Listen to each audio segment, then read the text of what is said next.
Hey everyone, Gretchen Wegner here. And I'm wondering if you ever have the experience where like lots of different parts of your world are all coming up with the same theme and you're like, "Oh my God, look at the connections. Everything's connected."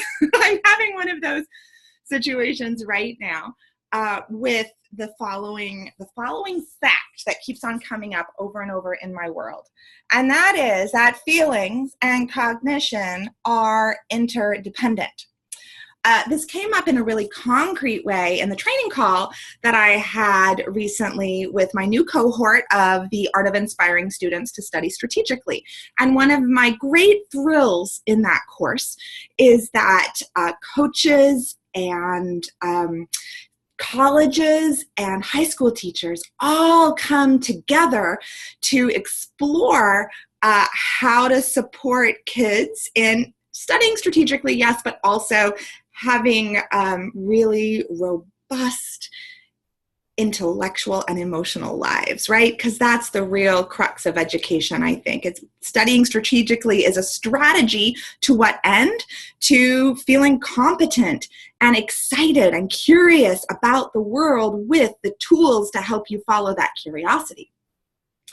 So in the first training call, one of the participants who is working on a peer education program within her college talked about this fact and how she's seeing that feelings and cognition are interdependent. There's a new book that she turned me on to that I'm excited to read about all the brain theory related to the connections between our feelings and our thinking. And anyway, one of the quotes in an article that she passed along, and I'll link to the article in the blog post below, is this: "Since it is impossible to exclude emotion from cognition, why not take advantage of the power of emotions instead?" And this came from a website called Faculty Focus, and the author was Flower Darby. But I've been really thinking about this because I'm noticing over and over in my clients' lives, in high school and college students' lives, that there's so much emotion in the teenage body. Oh my goodness. And excessive emotion, really, right? More emotion than grown-ups have once our brains and our hormones stabilize. And sometimes that emotion can get in the way, right? I have a number of clients with extreme anxiety, and a lot of the research is showing that teenagers have more anxiety now than they used to. So there's something going wrong with the way we honor and acknowledge emotions. And just this morning, I had a coaching session with a senior in high school, and she is finally found a really great therapist who's helping her see how anxiety is working through her system and how to work with that anxiety. And this student is so excited because at her school she has a senior project that she gets to do. And the school, and I think this is amazing, the school said, you know what, the senior project can be about overcoming an obstacle in your life that's going to help you be successful in the future. So you could write about your process with anxiety if you want to.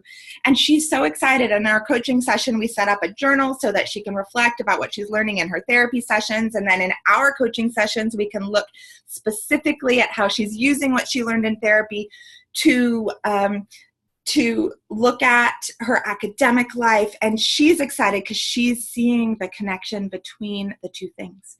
Now, I will say that it's not just like dealing with anxiety for which, that we have to look at with feelings and cognition being connected. And it looks like a lot of the book that I'm going to read, I can't think of the name of it right now, but we'll put that below, talks about all the different ways that teachers can bring the feeling world into the thinking world in their classroom. So there are lots of different ways.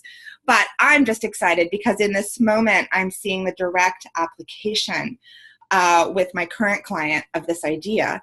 And I'm also thinking about a number of client sessions I've had recently where I've invited the spiritual world or the soul world to come in. These are some clients who are especially religious.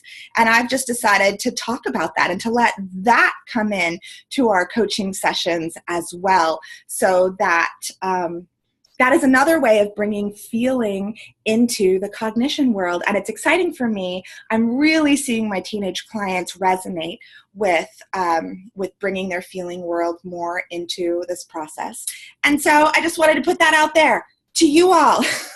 So I would love to hear your reflections, either as a student, a parent, or an educator, about how you are seeing the feeling world really does impact the cognition world.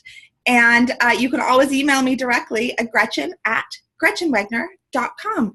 And I'll see you next week. Take care, y'all.